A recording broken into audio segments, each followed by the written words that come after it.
Darmanin et Le Pen sur France 2, où ils nous ont fait la compétition de qui c'était qui était le plus d'extrême droite. Et après, de voir Macron continuer à se positionner en rempart à l'extrême droite alors qu'il applique une bonne partie de son programme et que concrètement ce qu'on nous vend comme seul échappatoire c'est de refaire Macron pour pas se taper Le Pen.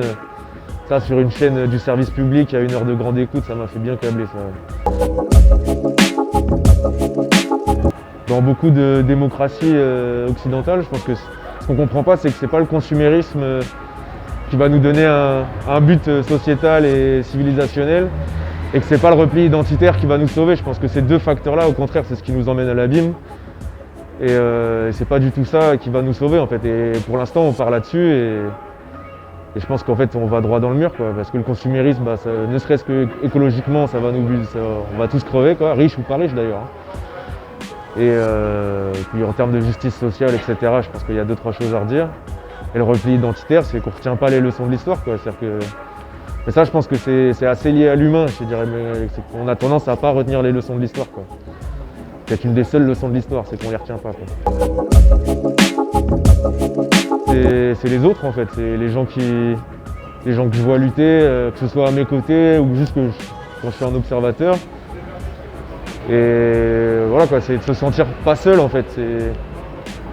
C'est un peu ce que je ressens dans les cortèges de tête ou quoi. C'est les moments où j'ai l'impression que je suis en famille.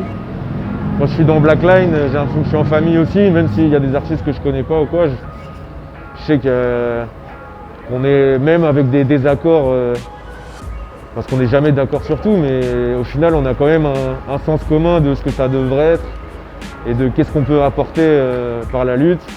Et donc ouais, je pense que c'est les autres qui me donnent de la force. Ouais. Culture dominante, je pense à la sous-culture. Je pense que c'est un moyen comme un autre, quoi. Mais ça peut être un moyen du pouvoir, ça peut être un moyen des révoltés, ça peut être un moyen... La culture, ça dépend ce que tu en fais, quoi. Genre, tous les systèmes réactionnaires ont utilisé une forme de culture pour se maintenir. Et tous les révolutionnaires ont aussi utilisé la culture pour faire passer des idées. Donc je dirais que c'est une façon de communiquer, la culture, quoi, de transmettre en tout cas. Après ça peut être BFM TV, c'est de la culture, quoi. Donc ça peut être utilisé à mauvais escient, quoi. Le divertissement, c'est de la culture. Cyril Hanouna, on aime, on n'aime pas, c'est de la culture. C'est de la culture de merde, c'est de la culture abrutissante, mais c'est de la culture.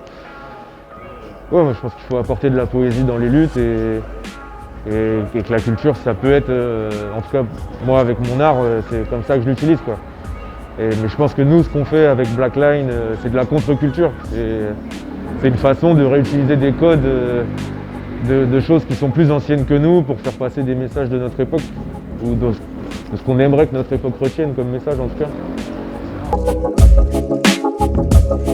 J'aimerais embrasser ma maman, Castaner, la BST 93, la BAC de Nantes, mais pas Darmanin parce que à ce qui paraît, lui, les bisous, il est dangereux, après il lâche pas, donc pas de bisous pour les violeurs.